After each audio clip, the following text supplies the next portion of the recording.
জয় Shrikrishna, Radhe Radhe. Good morning বন্ধুরা, আশা করি খুব ভালো আছেন আপনারা। আপনাদের আশীর্বাদে, ভগবানের কৃপায় আমরাও কুশলে আছি। তো আজকের টিফিনটা একটু লেট হচ্ছে, কেননা সকাল থেকে সব সময় তরে পূজা দিয়ে উঠেছি, তখন থেকেই গাল চলছে। আমরা চিয়া সিডের শরবত খেলাম, 10 মিনিট পরে আবার চা, বিস্কিট, চানাচুর, ঝুড়ি ভাজা, বাদাম এগুলো খেলাম। তারপরে আবার একজন এসেছে, চা ফল টল দিলাম, তখনও খেলাম। তাই এত দেরি হয়ে গেল আমাদের টিফিনটা রেডি করে খেতে।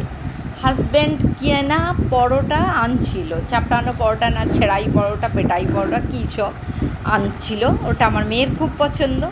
আমি বারণ করলাম যে ঘরে সুন্দর করে মগলাই করি। মগলাই করে এখন বন্ধুরা এসেছি খেতে। রান্না বাড়াও হয়ে গেছে, আজকের স্পেশাল সব রান্না। তো প্রতিদিনই আমাদের স্পেশাল কিছু থাকে। আজ টিফিনে আছে ওই স্পেশাল পনির, ওই যে মাটনের চর্বি দিয়ে আছে পনির, আর একটু ফল, লেবু, শসা আমার হাজব্যান্ড খাবেন, আর একটা লাড্ডু আর সন্দেশ।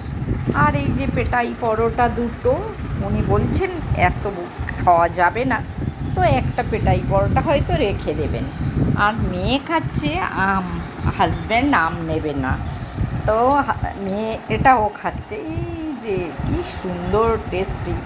তো যাই হোক, আর মৌসুম্বি, লেবু, আম, দু রকমের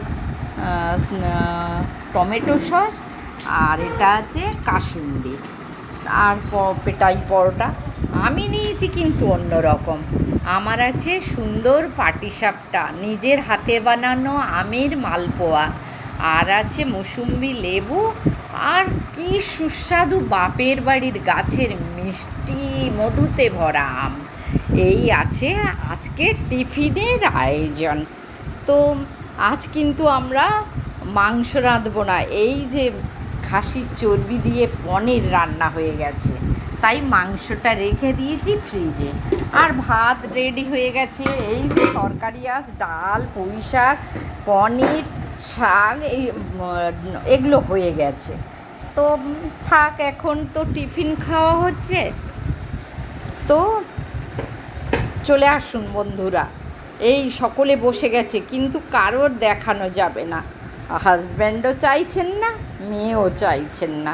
তো যাই হোক, আসুন আপনারা, হাত ধুয়ে বসে পড়ি টিফিন খেতে এখন। জয় শ্রীকৃষ্ণ, রাধে রাধে। কার কোনটা ভালো লাগলো জানাতে পারেন।